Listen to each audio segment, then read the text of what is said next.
Mesdames et messieurs, bonjour et bienvenue dans votre journal de 15 heures. Voici les titres de cet après-midi. En marge de sa participation au sommet américano-africain, le président de la République, son Excellence Ismaël Omar Guelleh, a rencontré son homologue du Kenya. Autre actualité nationale, signature de l'accord de financement de projets d'urgence en réponse à la crise de la sécurité alimentaire à Djibouti. Et pour les actualités internationales en RDC, inondation, au moins 55 morts à Kinshasa. Les détails dans cette édition. Le journal au complet à présent, mesdames et messieurs, je vous disais dans les titres, en marge de la participation au sommet des dirigeants Afrique-États-Unis, le président de la République a reçu le président kenyan William Ruto. Au cours de cet entretien entre le président de la République, Al-Hajj Ismaël Omar Guelleh et son homologue, ont abordé plusieurs questions d'intérêt commun entre les deux pays, en particulier en matière de sécurité, également les voies et moyens de les renforcer davantage les relations bilatéraux entre Kenya et Djibouti. Ils ont aussi abordé sur la sécurisation et la stabilisation de la région, qui a été également au menu des discussions entre le président kenyan. À noter que le président de la République djiboutienne participe aux côtés de ses pairs africains le sommet des dirigeants États-Unis-Afrique, qui a pour objectif principal de consolider les relations privilégiées entre les deux pays. Le ministre des Affaires étrangères et de coopération internationale, M. Mahmoud Ali Youssouf, et l'ambassadeur de Djibouti auprès des États-Unis, M. Mohamed Saïd de Ali, et la conseillère diplomatique du président, Mme Fatih Jamaoudine, ont pris part à cette audience. Le Premier ministre et chef du gouvernement par intérim, son Excellence M. Abdelkader Kamil Mohamed, a reçu en fin de matinée le nouvel ambassadeur accrédité à Djibouti de l'État du Qatar, Rachad Ben Shafi Al-Touhaïda. Le nouveau diplomate a salué la place de choix et le leadership qu'occupe la République de Djibouti dans la Corne de l'Afrique. Il a en effet mis l'accent sur sa volonté d'approfondir considérablement les relations entre Djibouti et Doha, notamment dans les infrastructures aéroportières. Le Premier ministre et chef du gouvernement par intérim a de son côté souhaité la bienvenue au nouveau diplomate et lui a assuré sa pleine disponibilité et celle du gouvernement djiboutien dans l'accomplissement de sa mission durant son mandat. Ont assisté à cette entrevue le chef du cabinet du Premier ministre, M. Ali Silay, le conseiller technique chargé du monde arabe auprès du Premier ministre, M. Hassan Ibrahim Abdillahi, et enfin le chargé d'affaires à l'ambassade du Qatar à Djibouti, M. Saif Majid Al-Mansouri. Autre actualité de ce journal, la ministre des Affaires sociales et des Solidarités, Mme Oulouf Ismail Abdo, et le ministre de la Culture, M. Mohamed Ahmed Awale, ont participé ce mercredi 14 décembre 2022 à la signature de l'accord de financement du projet d'urgence en réponse à la crise de la sécurité alimentaire entre le ministre de l'économie et des finances chargé de l'industrie, M. Ilyas Moussa Dewale, et le représentant résident de la Banque mondiale à Djibouti, M. Boubacar Sid Bari. Cet événement d'une importante s'est tenu au cabinet du ministère de l'économie et des finances. Le projet d'urgence dont la gestion est confiée au ministère des Affaires sociales et de Solidarité est financé par la Banque mondiale à une hauteur de 20 millions de dollars. Le dit projet intervient au lendemain des crises exogènes multiples ayant frappé le pays, telles que les épisodes de sécheresse récurrentes, les conséquences de la pandémie du Covid-19, des perturbations des conflits en Éthiopie et en Ukraine.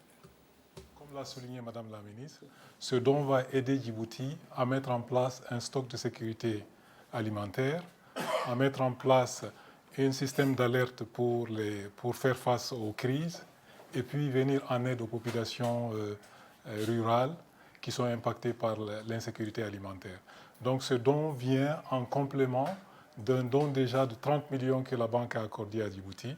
Et il est important de le souligner parce que comme vous le savez, la Banque mondiale donne des crédits à Djibouti, mais cette fois-ci, compte tenu de la situation d'urgence, nous avons tenu à mobiliser 50 millions de dons qui va être alloué à Djibouti. Donc ce don, je le souligne encore une fois, c'est de l'argent que Djibouti ne va pas rembourser. C'est de l'argent qui est donné pour faire face à cette crise. On écoute à présent les propos de la ministre des Affaires sociales et des Solidarités, Mme Oulouf Ismail Abdo.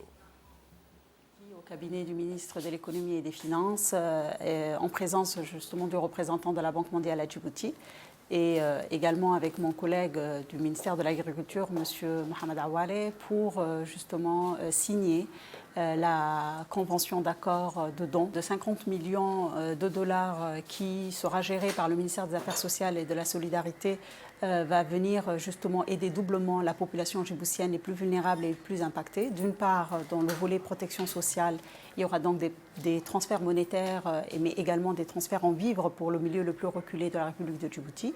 Elle viendra également soulager les populations qui souffrent justement de cette inflation des denrées de première nécessité suite à la crise ukrainienne et que la Banque mondiale, comme à l'accoutumée, est un partenaire privilégié de la République de Djibouti pour venir justement en aide à ces populations les plus vulnérables et aussi pour le renforcement du capital humain.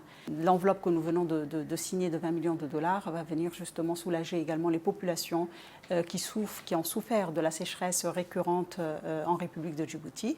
Il y aura donc 5 millions qui sera accordé pour, d'une part, venir soutenir l'agriculture et les agro-pastoraux. Le ministre de l'Éducation nationale et de la formation professionnelle, son Excellence M. Mustafa Mohamed Mahmoud, et la représentante de l'UNICEF, Mme Beate Dastel, ont co-dirigé les travaux d'une réunion de présentation du schéma directeur de l'éducation et de la formation 2021-2035.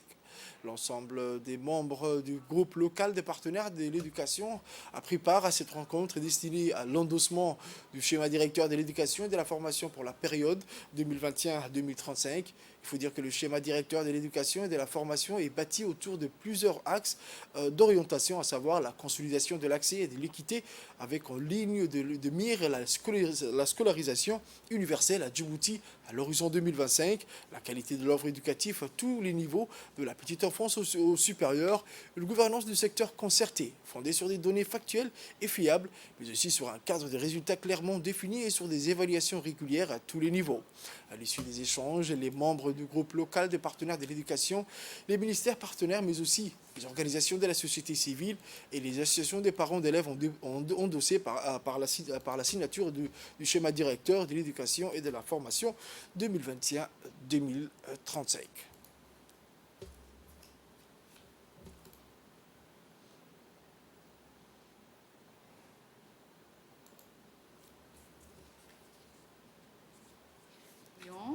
Vient clôturer une année très riche tant en matière de planification de la politique sectorielle avec la validation du schéma directeur 2021 à 2035 et la participation de haut niveau au sommet sur la transformation de l'éducation organisée par les Nations Unies en septembre 2022. Lors de ce sommet, le ministère de l'Éducation nationale et de la formation professionnelle, sous le leadership de son Excellence, Monsieur le ministre, a proposé des engagements concrets pour transformer l'éducation qui sont sûrement reflétés dans ces documents qui concernent principalement le rattrapage des retards pris dans l'apprentissage à cause de la pandémie Covid-19, l'importance aussi de réimaginer les contenus disciplinaires et les modalités de l'apprentissage et le plaidoyer pour mobiliser des ressources financières nécessaires ensemble. Permettez-moi ici de vous rendre hommage pour cette participation importante. Pour sa part, dans un discours prononcé à cette occasion, le ministre a souligné que ce schéma directeur a été élaboré sur la base d'une large concertation avec l'ensemble des partenaires du groupe local, des partenaires de l'éducation ainsi que les acteurs du système éducatif. On écoute le ministre. Est très importante et revêt un caractère spécial pour moi car il s'agit d'une étape cruciale dans le secteur de l'éducation qui est engagé dans une transformation profonde pour une offre universelle de qualité. L'éducation est considérée à Djibouti comme l'un des socles fondamentaux du développement durable du pays, de la promotion sociale et de la lutte contre le chômage. C'est dans cette optique que le chef de l'État, son Excellence M. Ismaël Marguerite, fait de l'éducation une priorité absolue pour scolariser tous les enfants et des jeunes, tout en garantissant bien sûr la qualité des enseignements et apprentissages. La préparation de l'élaboration des schémas directeurs de l'éducation et de la formation ont été participatives et inclusives. Tous les acteurs du système, les enseignants, les parents d'élèves, la société civile, les trois cadres de 3 ministères ainsi que les partenaires de l'éducation ont contribué à sa conception. À cet effet, les différentes versions provisoires ont été régulièrement partagées avec l'ensemble du groupe pour recueillir les inputs afin d'enrichir le document final.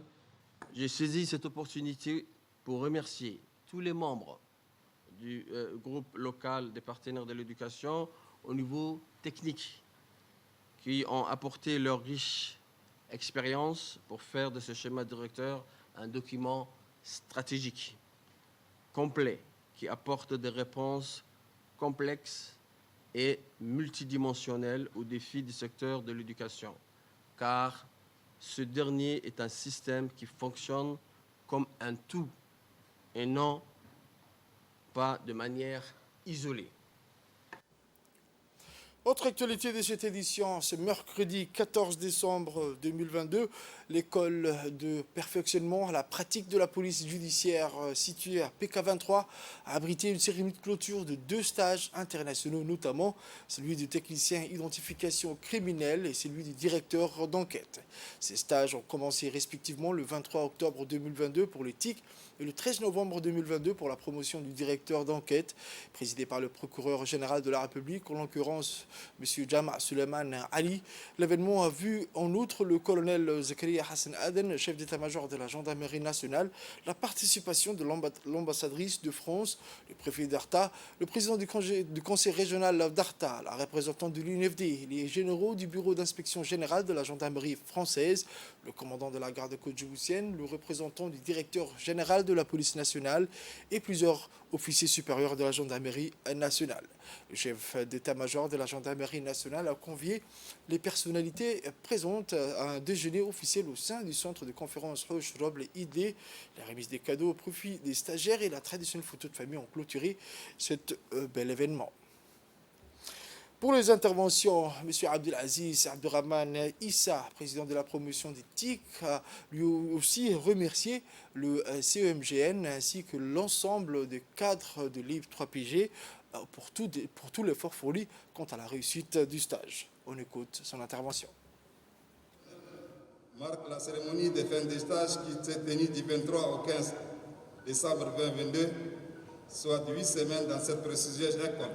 En effet, avec la mondialisation et le phénomène du changement climatique, la criminalité galopante, transfrontalière, voire même transnationale, en perpétuelle évolution. Tous les systèmes judiciaires mondiaux se sentent obligés de développer des mécanismes de réponse adéquates et efficaces afin de lutter contre ces fléaux. Pour y arriver, et dans le souci d'apporter sa contribution, la République de Djibouti, en partenariat avec la coopération française, a construit en 2019 une grande école internationale de perfectionnement à la pratique de la police judiciaire qui s'est succédé des stagiaires depuis sa création, la 7e promotion des techniciens en identification criminelle. Permettez-moi, avant tout propos, d'adresser nos vifs et sincères remerciements au nom d'Allah subhanahu wa ta'ala à son Excellence, M. Ismaël Oumar Kélé, président de la République de Djibouti, chef de l'État, chef suprême des armées. Remerciements pour avoir accepté, dans le cadre de la coopération avec la République française, l'installation sur votre territoire de cette prestigieuse école de la police judiciaire à vocation internationale. Prenons dès à présent, ici et en ce moment solennel, l'engagement devant le colonel, chef d'état-major de la gendarmerie nationale, que nous n'étions pas en colonie de vacances à la belle cité de Djibouti, mais au contraire que nous repartons avec une acquisition de connaissances.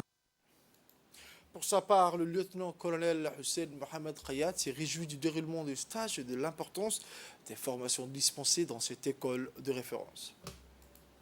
Nous sommes réunis tous dans ces temples de la police judiciaire pour célébrer la 6e promotion des directeurs d'enquête et la 7e promotion des techniciens en identification criminelle, tous ici du continent africain, des pays de l'océan Indien.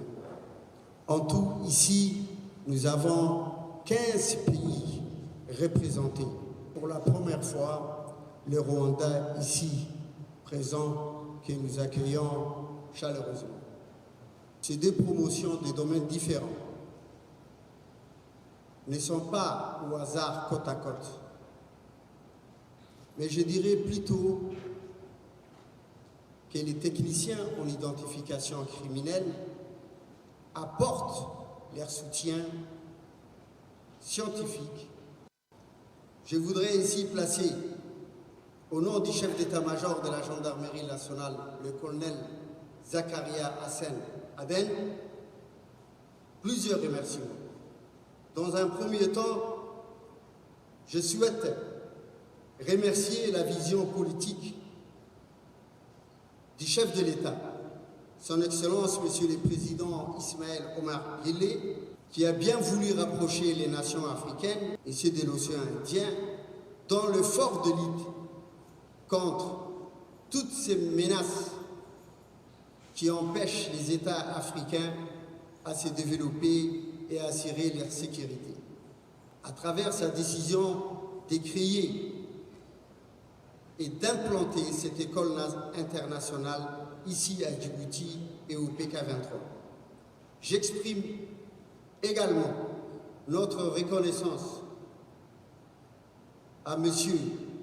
Jama' Suleiman, procureur général et patron de la police judiciaire, qui, depuis le début du projet de mise en place de cette école internationale, n'a cessé de nous accompagner. C'est au tour de Jama' Suleiman Ali, procureur général de la République, de manifester son plaisir d'assister à cette cérémonie de clôture de ces deux stages, tout en adressant ses félicitations à l'ensemble des stagiaires. Voici ses propos. Chers collègues de la police judiciaire, je ne veux pas faire d'allocution ou de discours à proprement parler. Je me suis levé juste pour témoigner à nouveau mon plaisir d'être toujours là lorsqu'il s'agit de célébrer la police judiciaire, en particulier la gendarmerie nationale, et ma fierté de voir, pour reprendre le mot du commandant de l'école, qu'au bout de 3 années, cette institution, dont la naissance était difficile, en quelque sorte, comme celle d'un enfant non désiré, qui fait aujourd'hui l'unanimité, non seulement sur le plan national à Djibouti, puisque c'est une école de formation en matière de police judiciaire dont l'excellence n'est plus à démontrer aujourd'hui, mais également sur le plan régional et même au niveau de l'espace francophone. Donc, je voudrais encore une fois rendre hommage d'abord à celui qui a permis la création et le développement de cette école, le chef de l'État djiboutien. Vous féliciter mon colonel en tant que chef d'état-major de la gendarmerie, féliciter l'encadrement et les formateurs de cette école. La cérémonie qui nous réunit ce matin, effectivement, consacre la fin des 2 séries de stages. La première qui est consacrée aux TIC, aux techniques d'identification criminelle, et la deuxième comme directeur, le stage de directeur d'enquête. Autre actualité de ce journal, hier, mercredi 14 décembre 2022, après avoir émis la copie figurée de ses lettres de créance au vice-premier ministre et ministre des Affaires étrangères de la République d'Irak, le docteur Fouad Mohamed Hussein, son Excellence Abdelkader Hussein Omar a présenté ses lettres de créance à son Excellence le président de la République d'Irak, le docteur Abdelatif Jamal Rachid, en qualité d'ambassadeur extraordinaire et plénipotentiaire auprès de la République d'Irak, non résident à Bagdad. Le président de la République d'Irak, son Excellence Dr Abdelatif Jamal Rachid, a souhaité la bienvenue à l'ambassadeur et lui a assuré du soutien et de la disponibilité permanente de l'ensemble des hautes autorités irakiennes pour l'assister dans la réussite de sa mission. Enfin, le président de la République d'Irak a chargé l'ambassadeur de transmettre ses salutations distinguées au président de la République de Djibouti et a formulé à l'endroit du peuple djiboutien ses meilleurs vœux de bonheur et de prospérité. Après la réception dans le cabinet de la ministre de la Jeunesse et de la Culture, son Excellence Dr Hibo Moumin Assoué, le directeur général de l'Académie des sciences et technologies industrielles et président de l'ONG WAMI, M. Maïsara Mohamed Saif, accompagné de son directeur de projet, M. Abdel Walif, place aux dons offerts par l'ONG WAMI. Ce don, composé d'une quarantaine de machines à coudre, d'une trentaine de ballons et d'une dizaine de filets visant à soutenir le projet d'épanouissement de la jeunesse, a été installé dans les différents locaux du Centre du développement communautaire de Quartier 5, afin de laisser libre accès à la jeunesse et à la communauté. Cette réception s'est faite en présence du représentant du MJC et du président de l'ONG WAMI en compagnie de son directeur de projet. La traditionnelle photo de famille a clôturé cet événement.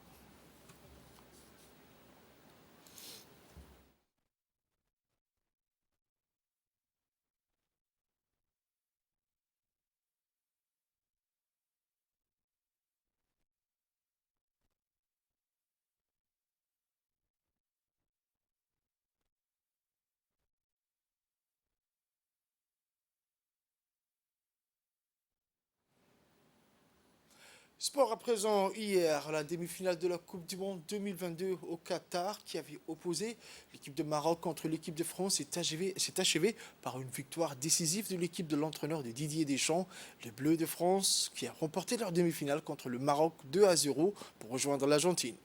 Le match tant attendu a été suivi par de nombreux jeunes passionnés de football sur la projection au grand écran dans les différents sites de la capitale ainsi que dans les régions de l'intérieur. Cette initiative émane du ministère des Sports, du secrétariat d'État chargé des Sports qui ne cesse de ménager ses efforts pour l'épanouissement de jeunes passionnés de football. L'équipe du reportage de la RTD a sillonné quelques quartiers de la capitale tels que les municipalités, le complexe sportif de Roi Fahad, les quartiers de Ouma Salama, etc. Ils ont constaté que l'ambiance était festive. Car le football est un vecteur de la paix, de l'union, de la fraternité, de l'amitié, mais aussi du vivre ensemble. Pour les actualités internationales, je vous disais dans les titres, au moins 55 personnes sont mortes mardi à Kinshasa dans des inondations provoquées par de fortes pluies, selon un bilan provisoire communiqué à l'AFP par le général Silvano Kansongo, chef de la police de la capitale de la République démocratique du Congo. Ces inondations ont également causé d'importants dégâts matériels et submergé en début de matinée jusqu'aux grandes rues du centre de la mégapole d'environ 15 millions d'habitants. C'est tout pour cette édition de 15h, mesdames et messieurs. Merci à vous de l'avoir suivi et restez avec nous pour la suite du programme sur Télé Djibouti.